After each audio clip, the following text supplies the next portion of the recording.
shifts in accessible media. And I'm going to come to Rahul, you first, to again set a bit of context for us.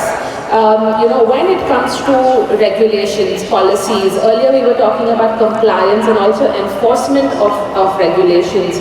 So maybe you can just start off, Rahul, with setting a bit of context on what's happening in India, what's the scene, what's the policy scene in terms of accessibility standards and inclusive policies.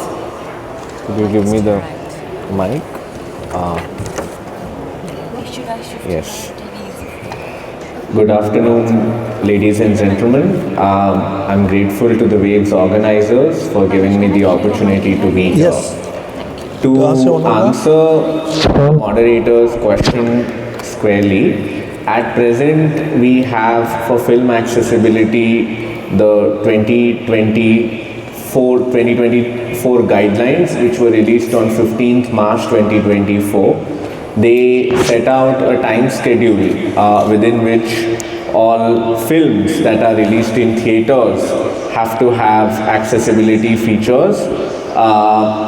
So for example, all films released in more than one language had to have at least one feature for the visually impaired, that is audio description. Audio description ये होता है जिन लोगों को नहीं इस बारे में जानकारी हो कि जो भी विजुअली स्क्रीन पे जो कुछ दिखाया जा रहा है, whatever is being visually depicted on the screen, that is conveyed in auditory form for the benefit of people who are visually impaired. So for example, if there is a fight scene and somebody is being shot, it will tell you that A picks up a gun and shoots B, there's blood oozing out of so and so place and whatever the context is, correct? So that is audio description. ये हो गया visually impaired के लिए. और फिर hearing impaired के लिए it says you have to have same language subtitling / captioning, right? Which is basically subtitles refers to the dialogues being textually conveyed, because if you are hearing impaired you cannot hear the dialogues, and captions refer to the non-dialogue components, right? If there's a bell ringing, the sound of that being, there's a textual prompt to indicate that. So coming back to the question, हमारे देश में अभी film accessibility के standards आ चुके हैं, and I'm happy to say that I had somewhat of a role to play in that, which we'll come to as the conversation progresses. And so far as OTT is concerned, there is an advisory which the MIB issued on 22nd April asking all OTT platforms and their self-regulatory bodies to ensure accessibility of OTT content. For people with disabilities, I have some thoughts about that which we'll come to as we move forward. And for television, we have standards on hearing impairment which are in draft form still, but they do exist. So in terms of what we've done, the film accessibility standards I think are a very good model which we can deploy in the context of OTT and television also. And going back to the earlier point about unified model or unified standard, Rahul, quick thoughts on that before I move to Rachel for my next question.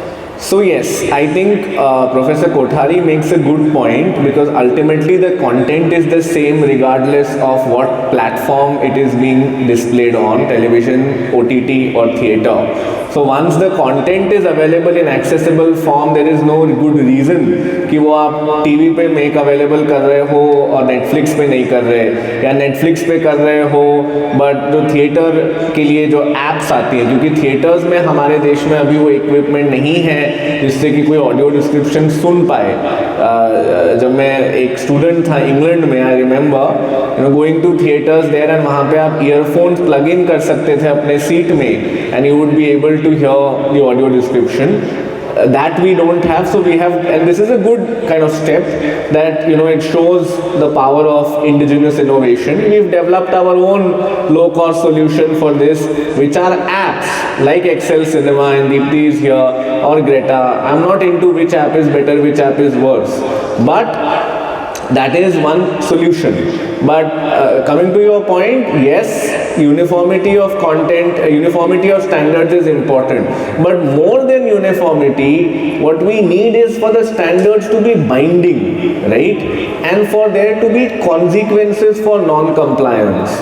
They can be in the nature of monetary sanctions or other, graded penalty framework, so that it's not just a nice to have, because ultimately, much as we may talk about the business case, and there is a good business case to be made out for it, but it is also a matter of rights, and therefore we need a binding framework, which we have for films now, but for other platforms also we need that. Fantastic point then, something that Christopher was echoing earlier on enforcement as well. Rachel, I'm going to sort of switch track a little bit here and come to maybe a cultural context here. Like we were talking about compliance earlier, it falls on us and it cannot be a nice to have, it has to be a must have. What's the view from your market and the brands that you've worked with, the projects that you've worked on? We look at the US for a lot of things, of course, and we are leading in many ways in other things as well. But what can you tell us about the context there right now? Yeah, actually to answer that, I would love to do a little experiment with the audience and ask the audience just to raise their hands as I ask these questions. I think that it will help contextualize the cultural context there. So raise your hand if you have felt overwhelmed or anxious at Waves or any other professional event at any point in your life. Some of y'all are lying. I know professional events can be really overwhelming, right? How many of you have ever wished that you had a quiet space to think at work just to do your best work? Great. How many of you have ever felt frustrated or maybe scared at work because your team or your boss or your company was not being transparent with you about any situation? Great. You would benefit from accessibility and neuro-inclusion with a lot of the work that we're doing at the New Project. So what we do at the New Project is we help reimagine professionalism and experiences so all minds can shine. I kind of fell into this accidentally. I got an autism diagnosis at the age of 30 after struggling with my mental health my entire life. And I suddenly realized that creativity, media, and entertainment is not made for autistic people or neurodivergent people. So when we're talking to businesses and brands, we help think about the broader human health implications, because we know that business, especially the media and entertainment industries today, people are struggling, right? They're not doing their best work. There's a incline of anxiety and depression, and a lot of that is linked to the way that businesses are operating today. So we talk about this in the sense of giving people the tools and the resources they need to do their best work and empowering their creativity. Because I know from my experience, I did the best work of my career and have continued to do the best work of my career by having my access needs met as somebody who's autistic. So we frame it through the lens of creativity and empowering that within business. But I think to the earlier point, this is a human rights need as well, and I think acknowledging both of those truths is the only way we can move forward as an industry. Absolutely, and I'm glad you sort of went onto the creativity track, and we'll talk about a little bit more on that. Danish, let me come to you. We were talking about, of course, the guidelines, the ministry's guidelines earlier, the government putting in, a great impetus on accessibility in content. We have the vision, we have the means, we have the intent, more importantly. Give me your view on how our accessibility guidelines are shaping media practices in India. You were talking a lot about, OTTs and, entertainment, but media is a lot, including what you do, which is radio. So what's your context? What is your perspective on how our guidelines are shaping media practices and consumption? Let's talk a little bit about that. First of all, good afternoon, everyone, and thank you so much for having me. It's truly an honor to be here in Wave 2025. And for my blind friends, I am wearing black pant and green shirt, and I'm wearing a black jacket with a shining finish. Now getting back to your question. See, my point is I'm listening this discussion from last 1 hour. So yes, indeed it's true that we have guidelines for media and entertainment industry. But my point is, I think it is not enough. So we need to be honest in our approach. We want to build the accessible, we want to make this industry accessible, or just we are doing for the doing sake. The point is, it is nothing to do with the guidelines or anything. It must come from the industry itself. So whenever there are guidelines coming, we did not have any representation of persons with disabilities. So even when guideline comes to the market, there are a lot of loopholes. For example, we have guidelines for feature films. Now, in that particular guidelines, CFC is the agency who will monitor whether movies are complying audio description. Now, frankly speaking, CFC, until or unless they have persons with the visual disabilities or hearing impaired, they cannot check the quality check whether the audio description is right or not. Second thing, now we are talking about these guidelines. Why we need, now we have made a rule, all the single language movie must be accessible by 2026. Why we need 3-year period to make that accessible? It means we are not serious. And from the sector, whenever guidelines comes, we are very happy. At least it is a first step. Let's accept it. Why should we accept it? Supreme Court has said accessibility is our fundamental right. Now in 2025, when we are talking about technology and AI, and somebody is telling me at least be happy, we have taken the first step. After 10 years, we will again say, be happy, we have taken the one more step. Things will not move in that direction. Now, I don't think so. There are no disabled in entertainment and media industry. I am sure. But due to the societal stigma, they do not come up. Okay. So, we need to change our approach. We need to demand more. And why we do not have representation?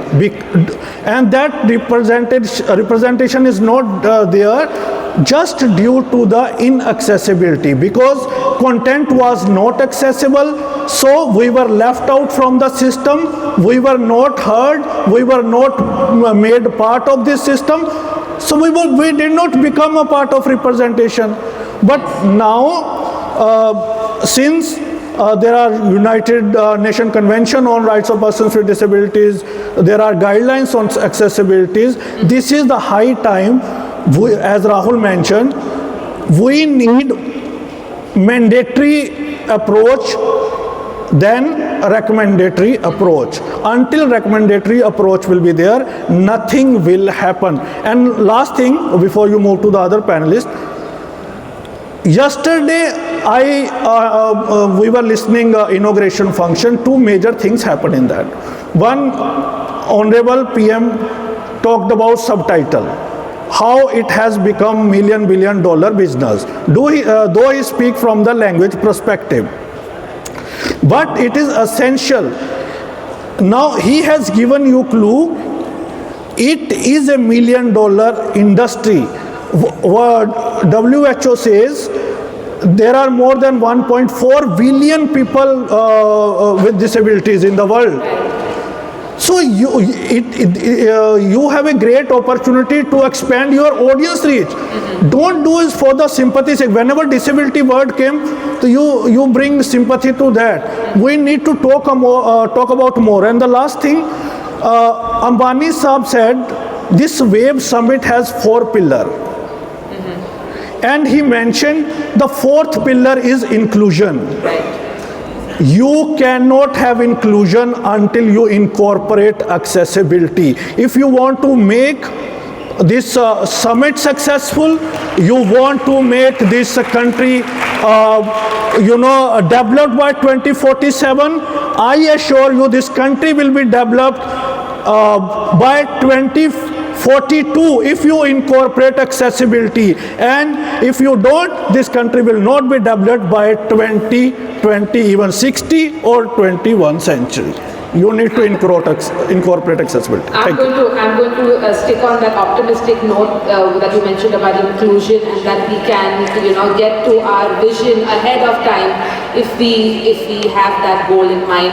Priti, I'll get you in quickly here on inclusion, of course, and a large part of media and entertainment are newsrooms. And you've been in the newsroom your entire career, so tell me a little bit, give me a perspective from there on inclusion. My connection with this topic is, it started a few years ago when I first started researching the representation of disabled journalists in newsrooms, and that was about 2 years ago, about, even I think in 21, I think, when it was pandemic time and there were stories brought out of marginalized communities. As journalists, we were trying to write about how the migrant laborers were suffering, and all that was happening. And suddenly, because I do rights-based reporting on disability, I realized I was listening to conversations from here and there about how disability was being synonymously was being synonymous with disposability. Like people with disabilities were considered people who could be disposed of during the pandemic. So I was wondering why nobody's writing about it. What is going on in the newsrooms, and where are those disabled journalists? And that's when I started researching on this, and I realized that even after 2 years of search, I could not find more than 14 journalists who are working in India's newsrooms. And I wrote a report on that. I interviewed them. I asked them what the barriers are, and of course there were too many, way too many. And I think that is the biggest reason. The biggest reason why newsrooms are not inclusive is because they don't have the representation of disability at all. It's very poor. Yeah, it goes back to what Danish was talking about earlier. Yes. That the barriers start right from the stage of finding a place to work. Sorry. So journalists don't know which newsrooms are actually going to be good for them, or inclusive, or be welcoming to them. So they don't know where to apply. And newsrooms usually don't really advertise positions, advertise roles. But when they do, they never say, okay, people with all abilities or people with different disabilities are encouraged to apply. The forms are not accessible. They don't see role models in newsrooms. So fantastic point on role models. Yeah, so very true. And I want to maybe get Rachel in here on the point that Priti mentioned on role models. Seeing those examples in media, in entertainment, in everyday life and culture. How important is that? And one bigger, broader question on how accessible media can contribute to inclusive nation building. Let me ask you that before I move to Rahul for a few of the sort of last closing remarks. Yeah, I think Priti raises a really important point. If you can't see it, you can't be it. I worked on a project a couple of years ago with Getty Images, where it was born out of my frustration when I got my autism diagnosis, that when I searched for autism on any visual search engine, every image I saw was of young white boys, and every image was usually a stereotype or misinformation. And I looked around in my community of autistic people who live very diverse and different lives than I do, and I thought, why is media not representing us and reducing us to these stereotypes and tropes, and not actually listening to our voices? So we created a library on Getty Images called Autistic Out Loud, series of self-portraits of autistic people in different countries, from Scotland, Australia, United States, etc., showing their lived experiences. And they were beautiful portraits, and we specifically chose self-portraits rather than a photographer taking portraits, because most autistic people are spoken over in foreign culture. So I think that's a model that other leaders in the media industry can think about, is how do you let people with disabilities tell their own stories rather than telling their stories for them. I think to Priti's point, it's why representation in newsrooms is so critical. And then on inclusive nation building, you know, I think my friend Brij was talking earlier about this is not just for a small segment of people, this is for everybody. And in the United States, we have this term called the curb cut effect, which some of y'all might have heard of. And the curb cut effect is essentially this idea that when you design for people on the margins, everyone benefits. And it comes from in the 60s, when disability activists in the United States were asking for city planners to make curb cuts on sidewalks, those kind of cutouts people with wheelchairs can get on sidewalks. People who benefited from that weren't just people with disabilities, it was also mothers, commuters, etc. So the work that we do, and I think that we all collectively do up here, is for our own communities first, but we also know the business benefit, the cultural benefit, the societal benefit, where everyone is going to benefit from these things. Absolutely. Rahul, we're running out of time, so I'm going to leave you with the closing remarks for our session, and perhaps a message for our audiences here with us today, as well as those who will be watching this for the months to come. 3 points. Number one, in 2023, January 2023, I was approached by a boy who was a law student and wanted to become a lawyer like I am. At the National Law School of India University, and his name was Akshat Baldwa, and he's blind, right? And he brought to my attention the point that some of our movies, which are made by the biggest producers with the deepest pockets, actually don't have audio description as a mandate. And he's a big Shah Rukh Khan fan who was here yesterday, and he wanted to watch the movie Pathan and thereafter Jawan, neither of which came with audio description built in. And we tried to liaise with the producers to convince them, but nothing came out of it. And it was one of those things that to make an omelette, you sometimes have to break a few eggs.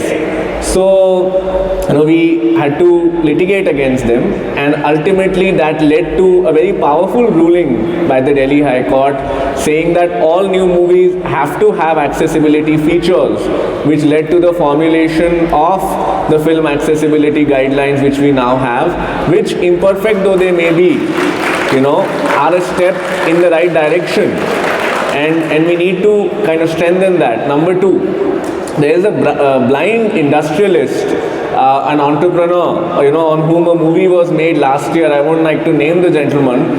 He recently made a very shocking observation that, number one, with respect to legal accessibility standards, he said that, anyway, even the mandate on non-use of plastic is never followed. So why will the mandate on accessibility be followed? And second, that the consumer base is extremely small for accessible content. Now, I'd like to say, from this platform, that number one, that is not true, right? It's not as though it's an insignificant base. But even assuming that to be the case, even if there is one person with a disability who needs accessible content, we must ensure it as a matter of right. And finally, what we do going forward, I would like to call on the ministry to consider, I have mentioned sticks, but we also need carrots, right? Some rebates, some incentives. Can we work together? I call on the ministry to work out modalities for incentivizing entities that are providing accessible content. And why not set up a media accessibility accelerator where we bring together OTT platforms, producers, people with disabilities to ensure sustained and ongoing dialogue on ensuring media accessibility. So I'll leave you with those 3 thoughts. Fantastic. Just Dishalji, I need 30 seconds only. Okay. I know you are running short of time. So, first of all, I like to thank Honorable PMG for starting Accessible India campaign and Department of Empowerment of Persons with Disabilities, who they have started, they have created a badge of disability. So that is a great thing when it comes from the Honorable PM. Now we need to ensure that there is a proper compliance. The last thing that Radio Udan has created a 20,000 hour accessible content for persons with visual disability that has largely empowered persons with visual disabilities. The last point, we need to create the myth for the content creators. That accessible, it costs a lot of money for making accessible, creating accessible content, and they need a lot of time, or they need to put a lot of efforts. But it is actually only a myth if they will open-heartedly welcome accessibility. I'm sure it costs very less if they incorporate from the beginning, and whatever they will make accessible in their 30s, it will help them in their 60s. Now they have to decide it. Thank you. True. Thank you for leaving us with those thoughts. A lot to take away from our conversation. Thank you to all my panelists today. Thank you very much. A pleasure speaking with you all. Thank you. Thank you. Thank you so much. Thank you.